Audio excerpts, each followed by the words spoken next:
You know, Montreal is Montreal, and as a result, anytime anything happens, it's a really big deal. Not just the stuff that does happen, like the KK offer sheet and the Dvorak trade and all that, but the stuff that does not happen as well. These are also big discussions that you usually see on Canadiens forums, so let's go out there and talk about what Elliotte Friedman said in regards to that Christian Dvorak trade. Now, if you've been living under a rock the past week and a half, something like that, then, hey, KK, no longer on the team, Dvorak is over here from Arizona. It was a swap with an offer sheet and a trade that eventually saw the Canadiens, if you mathematically space everything out, give up KK in a second for Christian Dvorak and a third-round pick. That's the meat and potatoes of it if you cancel everything out, the firsts and all that stuff. That's pretty much it, but Elliotte Friedman in the recent episode of the 31 Thoughts podcast had himself a few comments that we're going to be taking a look at over here that discuss other options that the Montreal Canadiens might have gone out there and looked at. Now, I will leave a link in the description to the 31 Thoughts podcast episode if you want to go ahead and check that out yourself, but we also will leave a link to this article on NHLTradeTalk.com, because what they did was they took a look at the quotes and they actually wrote them out, so it's easier for me to screenshot the quotes, put them on the screen here for you, and you can follow along as well. It makes everything easier for all of us, so a link is going to be in the description to that website as well. Friedman called it a mad scramble for Marc Bergevin to find a center after it seemed clear that KK was no longer going to be a long-term part of their plans. The insider notes this: Bergevin spent the last week scrambling, or figuring out what he was going to do at center. We said that last Saturday when we taped the podcast that we thought there was a legitimate chance that Montreal would not match. Hey, guess what, Friedge? You're right. As the week went on, I began to believe more and more that they were not going to match, which is what they obviously did. But then, you know, you're sitting there and you're looking at your roster. You can't just say, okay, we're going to let Kotkaniemi go and we're done. They had to have an alternate plan. Now, before we proceed further, yeah, absolutely. KK is out. You already lost to know. What do you have now as a center? Of course, Suzuki, Evans, Paling, and Paquette. Sorry, man, I love Jake Evans, but he is not a second-line center to be yet. I mean, yet, maybe? Is he ever going to be a second-line center? Maybe one day, but if that day is sometime down the line, it's certainly not now. Making the finals last year and then losing out on two of your top three centers is a big blow. So if you're not going to go out there and get somebody who is in that same caliber to replace at least one of these guys, because come on, I mean, Cedric Paquette, he's not in that territory. I'm sorry, Paquette, you're great, but it's not really in that Deneau KK kind of category. Friedman notes it, but they had to have a plan to combat that idea. Friedge also added this: I think they went after a few guys. I think they asked about, obviously, Tomas Hertl, obviously Christian Dvorak. I wouldn't be surprised if they asked Washington about Evgeny Kuznetsov, but it didn't make any sense because they are in win-now mode. I'm sure they also asked Calgary about Sean Monahan.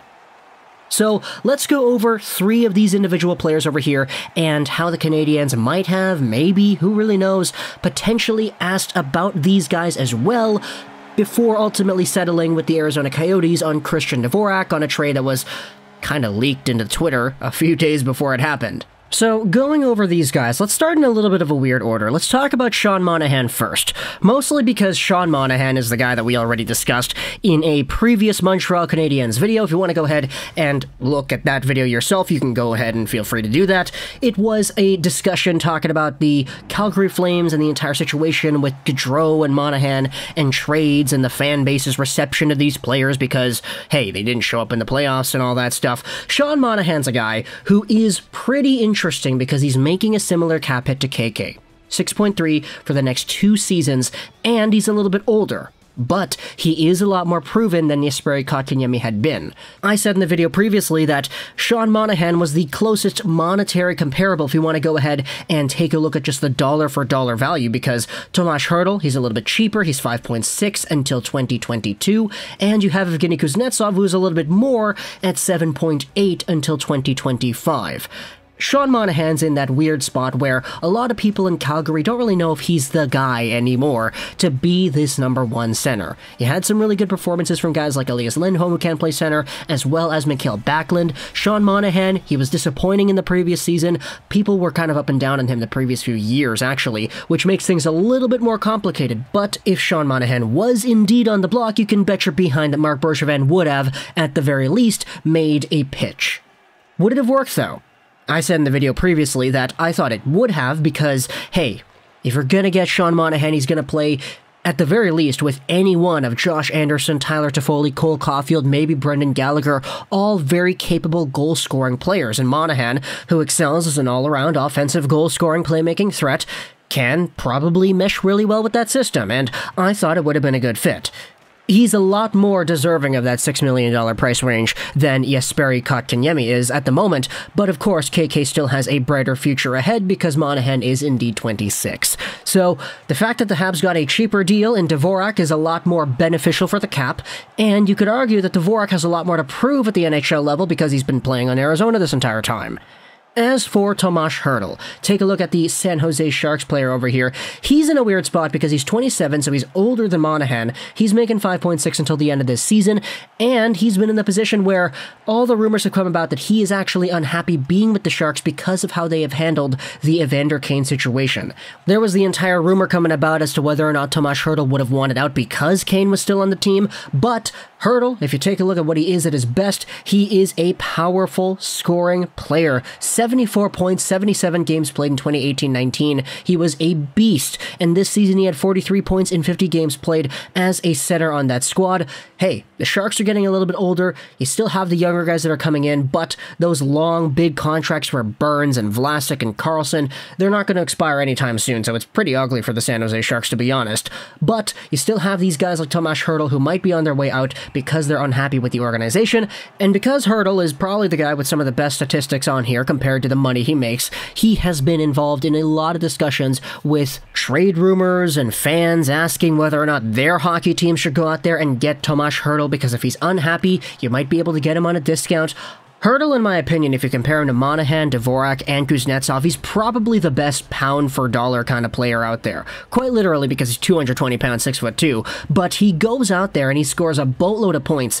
It's just he would need a contract extension for next season. Since he is 27, he's going to get a lot of money, because, hey, if you're 27 years old, you may be signing one of the last NHL contracts you're ever going to get if you go long-term, and at 5.62, for a guy who is going out there as an under-a-point-per-game player, he's going to be able to request a whole lot more money, especially achieving these numbers on the San Jose Sharks. So if the Canadiens would not want to go out there and set themselves up financially in that way next season, where they would need to repay a guy like Tomas Hertl with a boatload of money, maybe $7 or $8 million plus, because he's like, okay, I'm under a point per game now, and I'm going to continue being like this until I'm 33, at which point I'm going to start to decline slowly, and then the contract is going to be overpaid. But hey, I mean, might as well sign an 8-year deal right now when I'm 27 so that I'm getting paid until I'm 35 and guaranteeing that money in the bank.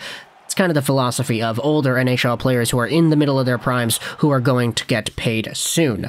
As for the final name over here, Evgeny Kuznetsov, we're going to leave this to the end here because it does make sense what Friedman is talking about, how Kuznetsov is on a Capitals team that is still in win-now mode, so it doesn't really make sense for them to trade away a Kuznetsov for draft picks, per se.